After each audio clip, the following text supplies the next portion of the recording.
The second allotment of land went to the families of the tribe of Simeon. Their inheritance was surrounded by Judah's territory. Simeon's inheritance included Beersheba, Sheba, Molada, Hazar-Shual, Bala, Ezem, El-Tolad, Bethel, Hormah, Ziklag, Beth Markaboth, Hazar Susa, Beth Leboath, and Sharunen, 13 towns with their villages.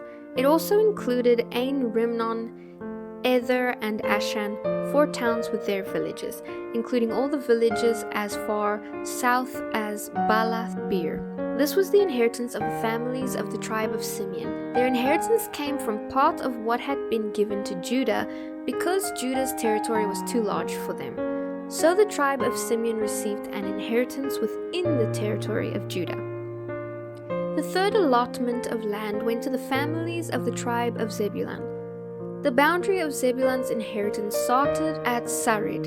From there it went west, going past Maralah, touching Dabesheth, and proceeding to the brook east of Jokneam. In the other direction, the boundary line went east from Sarid to the border of Kisloth Tabor, and from there Daberath and up to Japhiah.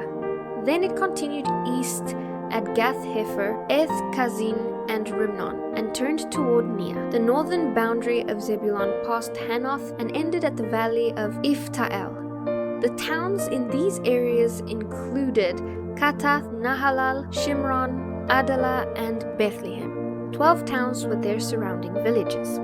The fourth allotment of land went to the families of the tribe of Issachar. Its boundaries included the following towns: Jezreel, Kesuloth, Shanem, Hapharaim, Shion, Anaharath, Rabith, Kishion, Ebez, Remeth, En-Ganim, En-Hadah, and Beth-Pazez. The boundary also touched Tabor, Shahazumah, and Beth-Shemesh, ending at the Jordan River, 16 towns with their surrounding villages. The fifth allotment of land went to the families of the tribe of Asher. Its boundaries included these towns: Helkath, Hali, Beten, Akshaph, Alamelekah, Amad, and Mishal.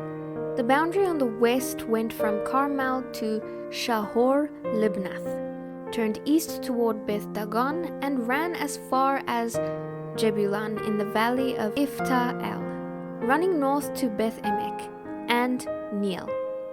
It then continued north to Kabul, Abdon, Rehob, Hammon, Kana, and as far as Great Sidon. Then the boundary turned toward Ramah and the fortified city of Tyre, and came to the Mediterranean Sea at Hosa. The territory also included Mehebel, Aksib, Umah, Aphek, and Rehob, 22 towns with their surrounding villages. The sixth allotment of land went to the families of the tribe of Naphtali. The boundary ran from Heleph, from the oak of Zananim, and extended across to Adamai Nekeb, Jabneel, and as far as Lukam, ending at the Jordan River. The western boundary ran past Aznoth Tabor, then to Hakog, and touched the boundary of Zebulun in the south, the boundary of Asher on the west, and the Jordan River on the east. The fortified cities included in this territory were Ziddim, Zer, Hamath, Rakath, Kinnereth, Admah, Ramah, Hazor, Kedesh, Edrei, En-Hazor, Yiron, Migdalal, Horem, Beth Anath, and Beth Shemesh, 19 cities with their surrounding villages. The seventh and last allotment of land went to the families of the tribe of Dan. The towns within Dan's inheritance included Zorah, Eshtuel, Ir-Shemesh, Shalabin, Aijalon, Ithla, Elon, Timnah, Ekron, Elteke, Gibbethon, Baalath, Zehud, Bene-Berak, Gath-Rimon, and Mejarkon. Also Rakon, along with the territory across from Joppa. But the tribe of Dan had trouble taking possession of their land, so they fought against the town of Laish. They captured it, slaughtered its people, and settled there. They named the city Dan after their ancestor. This was the inheritance of the families of the tribe of Dan, these towns with their villages. After all the land was divided among the tribes, the Israelites gave a special piece of land to Joshua as his inheritance, for the Lord had said he could have any town he wanted. He chose Timnath-Serah in the hill country of Ephraim. He rebuilt the town and lived there. These are the territories that Eleazar the priest, Joshua son of Nun, and the tribal leaders gave as an inheritance to the tribes of Israel by casting sacred lots in the presence of the Lord at the entrance of the tabernacle at Shiloh, so the division of the land was completed. The Lord said to Joshua, "Now tell the Israelites to designate the cities of refuge as I instructed Moses. Anyone who kills another person unintentionally can run to one of these cities and be protected from the relatives of the one who was killed, for the relatives may seek to avenge the killing. Upon reaching one of these cities, the one who caused the accidental death will appear before the leaders at the city gate and explain what happened. They must allow the accused to enter the city and live there among them. If the relatives of the victim come to avenge the killing, the leaders must not release the accused to them, for the death was accidental.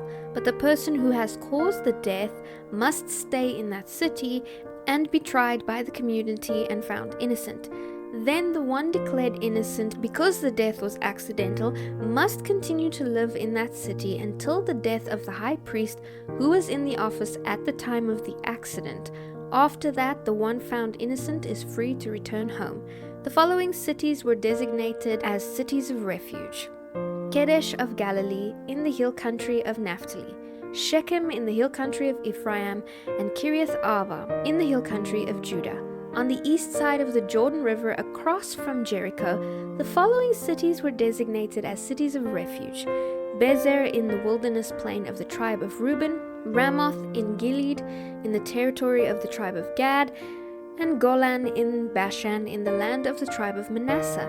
These cities were set apart for Israelites as well as the foreigners living among them. Anyone who accidentally killed another person could take refuge in one of these cities. In this way, they could escape being killed in revenge prior to standing trial before the community.